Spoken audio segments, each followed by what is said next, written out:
C program शुरू करने से पहले हम उसके थोड़े फंडामेंटल्स देखने वाले हैं। C programming basically Unix based operating system के लिए डेवलप किया था। फिर उसके साथ ओरेकल, MySQL सर्वर, इन डिफरेंट लैंग्वेजेस के लिए भी सी का यूज़ किया है। सी एक्चुअली एक वर्ल्ड में बहुत पॉपुलर प्रोग्रामिंग लैंग्वेज है, क्योंकि इसके थ्रू से बहुत सारे अदर लैंग्वेजेस डिराइव हुए हैं, जावा, C++ एक्सेट्रा। सी हार्डवेयर इम्प्लीमेंटेशंस के लिए भी यूज़ किया जाता है। जैसे कि पेन ड्राइव को अगर मुझे कंप्यूटर पे कनेक्ट करना है तो उसका जो बेस इंटरफेस लगता है उसके लिए हम सी का यूज़ करते हैं। एम्बेडेड सिस्टम्स के लिए भी हम सी का जो इम्पॉर्टेंट फंक्शनैलिटीज़ होता है, जैसे एसी के लिए आपको लगता है या वॉशिंग मशीन के लिए जो प्रोग्रामिंग बेस लगता है वो सी से किया जाता है। आज का जो हॉट टेक्नोलॉजीज चल रहा है जैसे कि एंड्रॉयड के भी की जो कोर फंक्शनैलिटीज़ होती है वो भी सी में डेवलप किया जाता है। बेसिक सी प्रोग्रामिंग स्टार्ट करने से पहले आज हम देखते हैं कि एग्जैक्टली सी कहाँ से डेवलप हुआ है। मार्टिन रिचर्ड 1966 में उन्होंने BCPL लैंग्वेज डेवलप किया। BCPL language is basic combined programming language. इसी को थोड़ा इम्प्रूवमेंट करके बेन थॉमसन ने 1969 में बी प्रोग्रामिंग का इन्वेंट किया। उसके साथ 1972 में सी प्रोग्रामिंग का डेवलपमेंट हुआ एट बेल लेबोरेटरीज। तो हम पहले देखते हैं कि बेसिकली प्रोग्रामिंग लैंग्वेज रन कैसे होते हैं। जब हम देखते हैं कि प्रोग्रामिंग लैंग्वेज मतलब क्या होता है, users language. This users language is full composition of अपने alphanumericals letters, that is from A to Z, 0 to 9 और any other special characters. But computer को प्रोग्रामिंग लैंग्वेज नहीं आता है। कंप्यूटर को जो लैंग्वेज आता है उसे हम बोलते हैं बाइनरी लैंग्वेज, और ये बाइनरी लैंग्वेज है of the composition of zeros and ones only. ये जो इंटरफेस है प्रोग्रामिंग लैंग्वेज का और बाइनरी लैंग्वेज का वो कंपाइलर कंप्लीट करके देता है। सो कंपाइलर यूज़ किया जाता है जहाँ पर प्रोग्रामिंग लैंग्वेज के जितने भी फीचर्स हैं उसे हम कन्वर्ट करते हैं बाइनरी लैंग्वेज में and vice versa. C programming को रन करने के लिए हम टर्बो सी सॉफ्टवेयर का यूटिलाइज करेंगे। टर्बो सी सॉफ्टवेयर आप फ्रीली डाउनलोड कर सकते हो गूगल क्रोम के साथ, या आप हमारे ptvapride.com वेबसाइट पे भी जा सकते हो जहां पर आपको लिंक मिलेगा सॉफ्टवेयर डाउनलोड का, और आप उसे डाउनलोड करके आप अपना फाइल्स को रन कर सकते हो।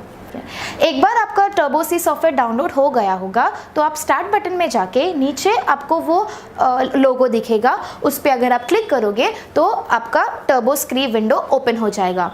टर्बो सी विंडो एक्चुअली 2 टाइप्स के होते हैं। एक होता है कमांड इनपुट जहाँ पर आप इनपुट देते हो, और सेकंड है आपका आउटपुट स्क्रीन। तो जैसे आप अपना टर्बो स्क्रीन ओपन करते हो कि आपको एक डिफ़ॉल्ट पेज दिखेगा। तो ये डिफ़ॉल्ट पेज मतलब क्या होता है कि आपका जस्ट नॉर्मल स्टार्ट हुआ है, उन्होंने एक सैम्पल कोड आपको बना के दिखाया है। आपको अगर न्यू कोड करना है तो आपको फाइल में जाके न्यू ऑप्शन में जाके आपका न्यू पेज क्रिएट होगा। तो अगर आपका ये न्यू पेज ऑलरेडी आ गया है, उसके साथ आप F5 प्रेस करो तो F5 से आपका वो पूरा फुल स्क्रीन में आ जाएगा। कोड लिखने से पहले हम 3 इंपॉर्टेंट कंपोनेंट्स जो है उसे देखेंगे। पहला कंपोनेंट है saving a file. So what do you mean by saving a file? Saving a file is nothing but जो भी आपने कोड लिखा है उसे .c एक्सटेंशन में जाके सेव करें, और वो सेव करने के लिए आप शॉर्टकट की F2 का यूज़ कर सकते हो। Second is compiling a file. Compiling a file is nothing but converting whatever data you have, that is the code, from programming language to binary language and vice versa. For compiling, you can use the shortcut key Alt plus F9. Third, file run करने के लिए आप control plus F9 की का use करके आपका जो भी डेटा आपने बनाया है प्रोग्रामिंग लैंग्वेज में वो ऑटोमेटिकली कन्वर्ट होगा बाइनरी लैंग्वेज में, वाइस वर्सा होके आपके आउटपुट स्क्रीन में डिस्प्ले हो जाएगा। So let's see the basic structure of C program. C program always begins with something called as a hashtag. Hashtag is actually called as your preprocessor directive. This preprocessor directive will actually set the environment for the program. Hashtag includes something in angular bracket. ये angular bracket में हम header files लिखेंगे। Header files मतलब क्या होता है, वो जो प्री डिफाइंड फंक्शंस होते हैं जो कंपाइलर को ऑलरेडी इन एडवांस पता है, तो वो फंक्शंस को यूज़ करके कन्वर्जन में हेल्प करता है, उसे हम कहते हैं हेडर फाइल्स। और ये हेडर फाइल्स हम लोग प्री प्रोसेसर डायरेक्टिव के एंगुलर ब्रैकेट्स के अंदर लिखने वाले हैं। जो फर्स्ट हेडर फाइल आज हम लोग करने वाले हैं उसे हम कहेंगे stdio.h। So stdio.h stands for standard input and output। So basically standard input and output जो फंक्शंस होते हैं, जो फंक्शंस के लिए हमें कुछ प्रिंट करना है, कुछ वैल्यू यूज़र से लेना है, कुछ इनपुट करने के लिए, कुछ आउटपुट लेने के लिए, कुछ अगर यूज़ करना है तो हम ये हेडर फाइल यूज़ करेंगे। .h क्या रिसेंबल करता है कि वो एक हेडर फाइल है। stdio.h के अंदर हम फर्स्ट टू फंक्शंस करने वाले हैं, उसे हम कहेंगे printf फंक्शन और scanf function. printf function use किया जाता है, मुझे कोई भी वैल्यूज़ आउटपुट स्क्रीन पर डिस्प्ले करना है तो हम printf फंक्शन यूज़ करते हैं, और scanf फंक्शन यूज़ किया जाता है कुछ वैल्यूज़ यूज़र से लेने के लिए थ्रू द कीबोर्ड। जो सेकेंड हेडर फाइल जो हम करने वाले हैं उसे हम कहेंगे conayo.h। So conayo stands for console input and output. ये console input and output fields हम लोग यूज़ करते हैं to improve the readability of the program. मतलब प्रोग्राम के अंदर अगर मुझे कुछ अच्छा दिखाना है, प्रेजेंटेशन वाइज अच्छा से करना है, तो हम console input and output functions use करते हैं। उसके दो फंक्शंस होते हैं, क्लियर स्क्रीन और दूसरा होता है गेट ch। तो क्लियर स्क्रीन हम यूज़ करते हैं कि अगर हमने कुछ प्रोग्राम लिखा है अभी, बट वापस जब हम रन करते हैं वो प्रोग्राम को, तो वो प्रीवियस आउटपुट भी डिस्प्ले स्क्रीन में दिखाता है। तो अगर मुझे वो प्रीवियस आउटपुट नहीं दिखाना है तो हम क्लियर स्क्रीन फंक्शन यूज़ करते हैं। तो अगर हम लोग ने वो फंक्शन यूज़ किया तो जो प्रीवियस आउटपुट होगा वो एलिमिनेट हो जाएगा। और सेकेंड फंक्शन है गेट ch फंक्शन। वो गेट ch फंक्शन हम यूज़ करते हैं basically at the end of the program. वो यूज़ करने से हमारा आउटपुट स्क्रीन होल्ड होता है जब तक हम कोई दूसरा की प्रेस ना करें। सो जो मेन प्रोग्राम जहाँ से हम कोड करने वाले हैं वो पूरा कोड हम void main फंक्शन के अंदर लिखेंगे। तो what is this void main function, जिसमें void का मतलब होता है नल और main is the name given to the function, कि ये एक फंक्शन है जो कंपाइलर कंपाइल कर सकता है, बाकी कोई फंक्शंस कंपाइलर डायरेक्टली कंपाइल नहीं कर सकता, उसको यही फंक्शंस आता है। जब भी हम कोई कोड लिखते हैं वो कर्ली ब्रैकेट ओपन और कर्ली ब्रैकेट क्लोज के अंदर कोड लिखते हैं। #include stdio.h and #include conayo.h।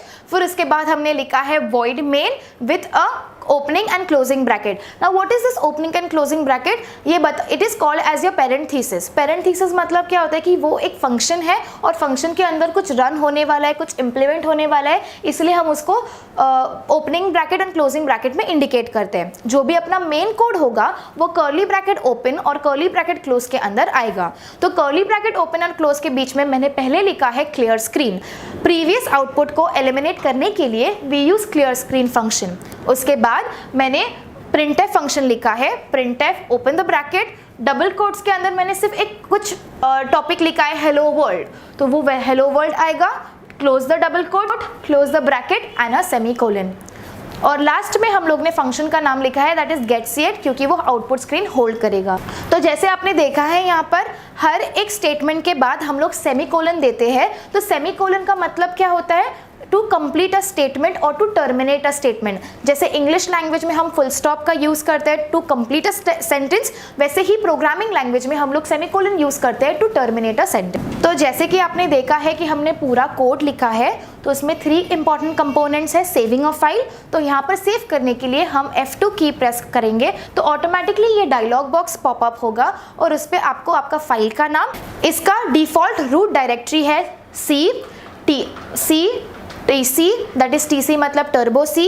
Bin folder के अंदर आपका फाइल और आपका एक्सटेंशन। अभी ये बिन फोल्डर के अंदर क्यों सेव हो जाता है, क्योंकि आप जैसे आपका कंपाइल करते हो program from your programming language to binary, it converts into binary, so वो ऑटोमेटिकली बिन फोल्डर के अंदर जाके सेव होता है। तो जैसे मैंने यहाँ पर फाइल का नाम डेमो रखा है, तो यहाँ पर demo.c और enter. So once I press enter, वो ऑटोमेटिकली जैसे आप देख रहे हो ऊपर demo.c करके आपका नाम फाइल सेव हुआ है।